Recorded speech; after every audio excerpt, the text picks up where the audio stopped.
Hello, it is Friday, November 1st, 2024. I'm Chris Remo, and welcome back to the New York Times Crossword Daily Solve. It's a Friday crossword today, which means we're going to be solving a themeless puzzle, possibly a punny, slightly tricky themeless puzzle. Let's find out if that's the case. And this possibly punny, slightly tricky edition of the Daily Solve has been brought to us by Mike from Vermont, Dre, and, as always, the indomitable Shoalmaster, the incorrigible Sheeler Beeler, the indefinable Charlie Paget, and the indecipherable Ray Grant. Thank you so much to the 6 of them benefactors of the Daily Solve Patreon campaign for their generous support.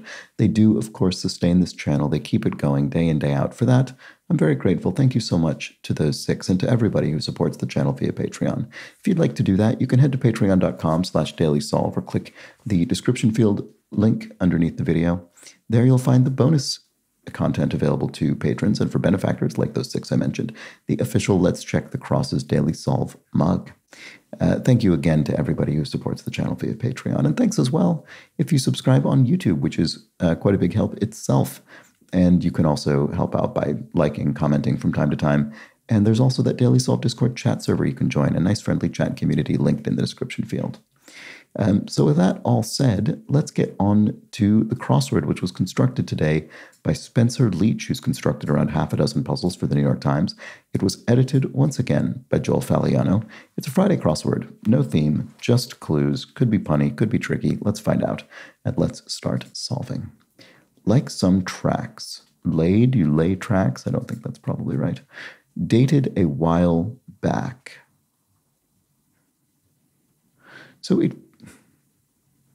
So obviously you read this, and on the surface you think it means you were going out with someone in the past. It could, though, mean... The funny thing is, I could see 2 ways to read this in a punny way. One would be an archaic, a dated term that means a while back, maybe like erst, something like that. But you could read it exactly the same way in reverse, where you read it's a word for dated that was used a while back. So in other words, it's an archaic word for dated. And even that could be 2 words, because that could be dated as in went out with someone, or dated as in archaic. So I don't know. There are a few ways to parse this, and I'm not sure which I think is correct. Erst is the only one that comes to mind for me from that version of it, but like some tracks, I don't know. Yeah, okay. Number 2, an aide, maybe? An assistant? Like Pi for much of Life of Pi. Well, I haven't actually seen that film, but I do know that it takes place at sea. So Pi was a sea for much of that. Let's see if that works. Like some tracks. Yeah, don't know. Nixon established it in 1970 for short. The EPA, the Environmental Protection Agency, was signed into law by Richard Nixon. So I bet that's the answer. Dated a while back. So it's not erst. Could be yore, as in days of yore. That's a while back. Like some it still doesn't work. Number 2, help? Don't think that's right.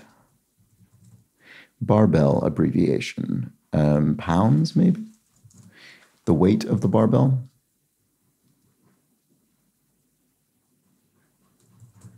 Where opposites don't attract, question mark. Don't know. Help resolve as a conflict. I don't know. Maybe LB is wrong. Could be kg, could be kilograms. I just assumed pounds because this is a US-based crossword, but it could be either.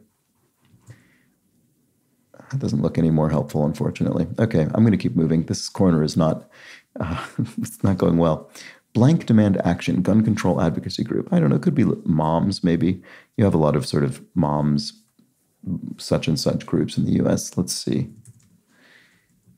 Native East African people. I hope I recognize it when it starts to come in, but I'm not sure offhand. In which computer chips are used? Question mark, pun.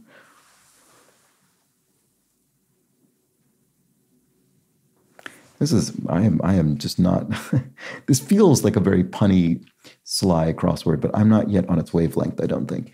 Degrees for aspiring entrepreneurs, probably MBAs, Masters in Business Administration. Parked it, you sat. Let's just say park it, sit down.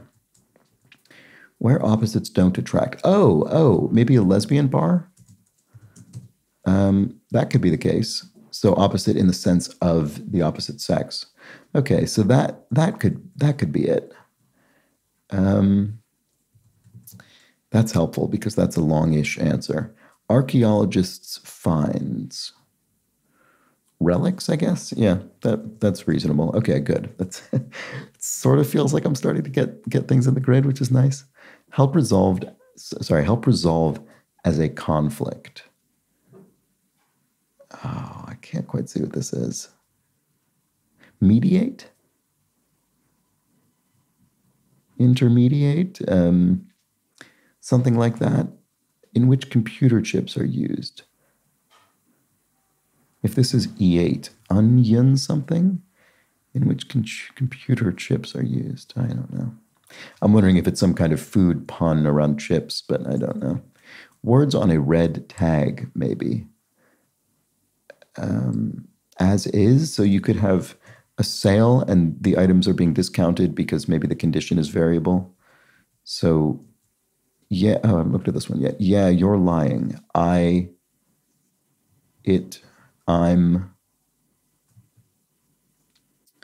I don't know. Number 2, maybe it is help. It's a bit odd, but maybe. As in, you're the number 2, you're an aid, you're help, like some tracks. Oh, but this was a B here. I forgot about that. So well, I hadn't gone back to it after filling that cell. So it is pounds then probably. So like some, oval tracks. Oh, right. And then this is VP as in VP, vice president. So the number 2 in the executive branch of the US government. Okay. So dated a while back. Old. Right. It is. It was the thing that I thought. In the sense that it's a word that means dated. Well, honestly, you could read it either way. It's a word that either means dated, as in kind of old or out of date, or a while back, as in the past. And it's that word itself is either dated, it's outdated, it's kind of retro, or it's from a while back. It's an older word. So whichever way you parse this, it's a word that means sort of older, but it's an older word that means that, if that makes sense. I feel I'm doing a terrible job of explaining this. But anyway, so old with that E from a kind of older English spelling convention. Okay, so help resolve as a conflict. De-escalate. There it is, finally. Okay, good. Good. It really does feel like progress is being made now. Oh, the Maasai people. Maasai. That is the case. That's the native East African people. There we go. Okay. And then in which computer chips are used online something, obviously. I don't know what that is. Family group, a clan. Yeah, you're lying. I call BS, maybe? There we go. Okay. Finally, things are finally happening. What a relief. Where something rankling might stick. It might stick in your craw. Something bothers you. It rankles you. It kind of sticks in there. Golden retriever who ends up with a chocolate lab. Charlie Bucket? Yeah, wow. Okay, that's quite a clue. So this is an incredibly clever clue. I mean, this is a very sort of folded up on itself pun. Golden retriever who ends up with a chocolate lab. So you read that and it reads like a golden retriever, a dog, ends up with a chocolate lab, a chocolate Labrador, a dog. But no, it's not. It's a retriever, someone who obtains something golden, who ends up with a laboratory used to manufacture chocolate. So it's Charlie Bucket from Charlie and the Chocolate Factory, the Roald Dahl book, or Willy Wonka and the Chocolate Factory. Well, no, I guess Willy Wonka and the Chocolate Factory is the book, and Charlie and the Chocolate Factory is the film. But anyway, it's from either of those. It's the character, Charlie Bucket, who gets the golden ticket from a candy bar that allows him to visit Willy Wonka's chocolate factory, and he is given it at the end. So he ends up with the chocolate lab. Okay, so home to N'Djamena. Is it Chad? Bit of Muslim attire. Yeah, hijab, probably. Hijab. Okay, so I think this is probably right. Let's see if this all works. Swear, yes, if you swear something, you avow it. You claim it. And a queen's residence, a queen bee, is a hive. Oh, it's all coming together now. Nebraska Senator Fisher. I say that, and now I'm actually not sure about this one. Let's see. Hey, whatever pays the bills. Oh, a job's a job. Or a job is a job. Yeah, there we go. Great. Okay, a job is a job. Perfect. So Deb Fisher is the Nebraska senator. Okay. So November handout.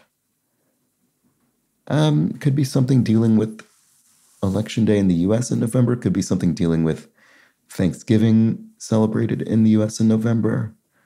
I don't know. Romeo and Juliet setting, Verona, famously. That's right, isn't it? Sensei's domain. Yes, a dojo. Sensei might, sort of the teacher in a dojo. Animal on the flags of Spain, Montenegro, and Sri Lanka. How do I not know what this is? Animal on the flags of Spain, Montenegro. Oh, it must be a lion. Sorry, how did I not immediately get that? That's very frustrating. Move crab walk. Oh, to sort of sidle, to crab walk is to move to the side. London-born actor who was People's Sexiest Man Alive in 2018 must have been Idris Elba, which seems very plausible. Packed like sardines, often in oil. Sardines are often packed in oil, sometimes in water, sometimes in tomato sauce. Assent to un hombre, si senor. So an assent, you're saying yes to a man. Si senor. Okay, in Spanish, obviously. Lined up is in a row, and noted surname in avant-garde art. Is it Eno? Is it Brian Eno?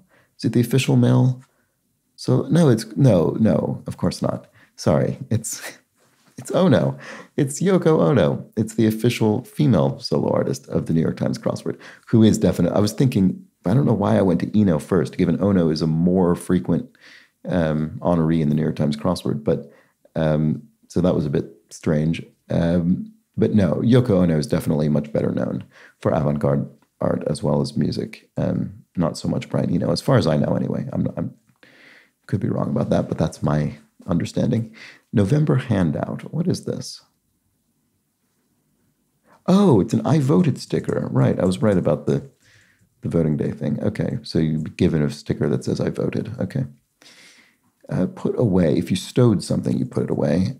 Product that reduces static cling. I'm not sure about that. I lift, question mark. Ego boost, maybe? You know, your sense of self, I listed up. Ego, it's probably ego something, but I don't know what yet. Watchdog warning. Watchdog's a warning. Grr, I suppose, it's growling. Product that reduces static cling. Oh, a dryer sheet? Yeah, that's right. Put those in a dryer to reduce static cling on your clothing. Australian lad, a boyo, probably.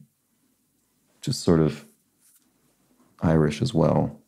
But Australians do love adding O's to the end of things. They absolutely love it. Let's see if that works. Dress for less sloganeer. Oh, Ross is a clothing store, sort of affordable clothing store in the U.S. Certain saxophones, tenor saxophones, it's one of the ranges of, in which a saxophone can be manufactured to play. Pro bono, if you're, say, an attorney and you provide your services for free, you're working pro bono. Blank celebrity, get me out of here. Long-running British reality show. I'm a celebrity, get me out of here. And then they send the celebrities to, some brutal location in Australia or something. And I've never actually seen this, but it is on. And sometimes you get politicians on it. Sometimes sort of pretty mid-tier politicians. That's mainly how I end up hearing about this. Is when British MPs or former MPs end up on I'm a Celebrity and embarrassing themselves. Anyway, couple, an item. So often used to describe two people. Often, I guess, sort of celebrities or famous people. They're an item. They're a couple. What all straight lines on the surface of a sphere do? They meet. They will, any straight line on a sphere will eventually intersect with any other straight line on a sphere. The dark arts is a phrase that people often use to describe various different things. Wearers of the Star of Life for short. I don't actually think I'm familiar with this phrase, but it must be EMTs, emergency medical technicians. And part of a pronoun pair, you could have she as in She, her, for instance, would be a pair of pronouns. Oh, it is. Oh, okay. I was right about this. I just didn't have the full answer. It's an ego booster. That's what it is. So there we go. Okay, so fair enough. Same idea. Oops. Some snowmobiles. Oh, Ski-Doos. I've seen that snowmobile brand before. Ski-Doo. Snowcat, I guess, would be another one. Wine list heading. Reds, red wines. Straightforward enough. Shots. Pics, as in pictures. You take a shot of someone, take a picture. Eggs terminates. Spays, as in, renders your pet infertile. I think that's probably the answer. Let's see. Let's just check it. Little one, a tyke, a little one. There we go. And locale of a 1991 coup attempt by the Gang of Eight, in brief, the USSR. There we go. That failed coup attempt. In the former Soviet Union. The then Soviet Union. Shoes casually. Oh, your kicks, right, as in sneakers, maybe. Line from our trainers, maybe if here in the UK. Line from an unhappy diner. Send it back? Yeah, that's what it'll be. It was, not what I ordered, maybe. Okay, deadly biters, snakes, asps. Small-scale business, ? Not sure about that one. Marketing department success. I don't see either of these. Small-scale business. Is it something around scales as in weights and measures, or something around maybe fish with scales? I don't know. Answer irritably. To snap at someone might be to answer them irritably. Writer of the Phaedrus, circa 370 BC. I have a very silly reason to find this amusing that it's not worth explaining, but it's Plato who wrote the Phaedrus dialogues, I guess. Okay, small-scale business. What is that? I don't know. Nurse. Oh, to nurse your drink is to sip on your drink. So there we go. This looks like lied to. No, it's not. It's lead to. It's caused something lead to it. This looks like deli. Small scale. It is that. It is scales as in weights. So something you use to weigh things. So you might weigh meats or cheeses if you're selling them by weight in a deli, a delicatessen. So that might be a small scale business. You've got little scales in there. Okay, so marketing department success would be ad sale. There we go. That's it. And then large amount, facetiously, a zillion maybe. I was going to say billion or million, but the facetious thing makes me think it's perhaps an invented number, but the L is certainly correct. Sighting at Yellowstone, an elk. As an animal you might see at Yellowstone National Park in the U.S. So this is probably a Z. Let's see, bench coverings. Oh, no, it's not. Oh, it's Jillian. Same idea. Another nonsense number.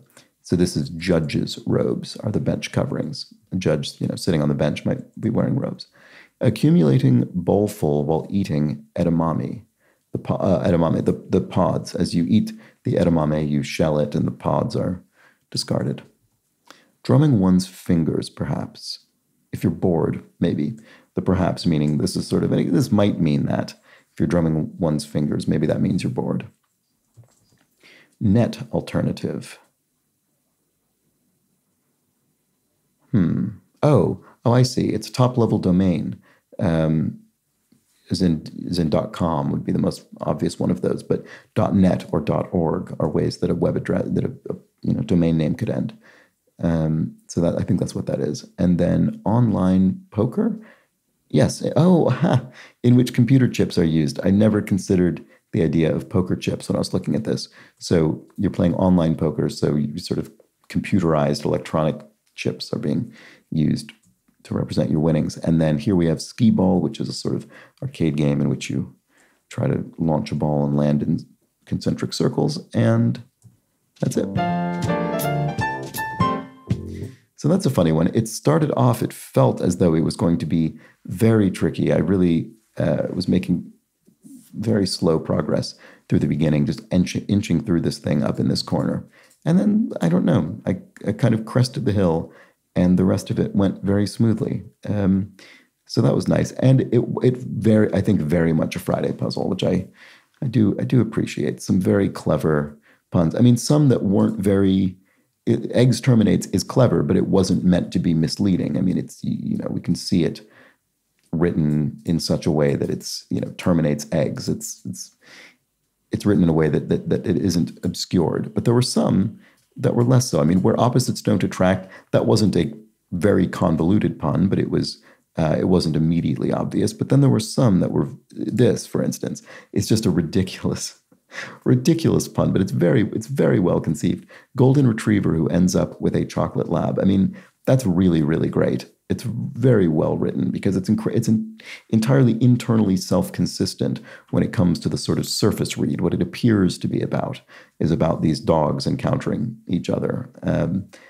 But no, that has absolutely nothing to do with what it's saying whatsoever. And, we had a few of those throughout this. I mean, that was, I think, the most dramatic one, but we had a few good punny clues throughout this puzzle. I lift. I mean, here's another one where it's really signposted. The I being in quotation marks, so it is a pun, obviously, but it's being telegraphed to us. What else did we have? Let's see.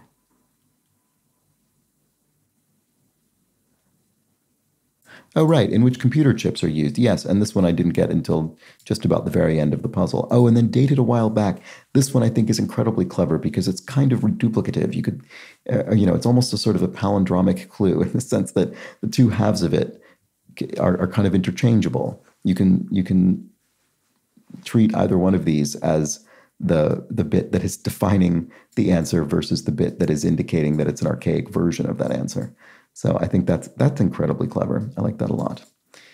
Anyway, yeah, good punny Friday puzzle that eventually turned out to solve pretty smoothly for me after I got past the initial bit. Wasn't bored solving this one.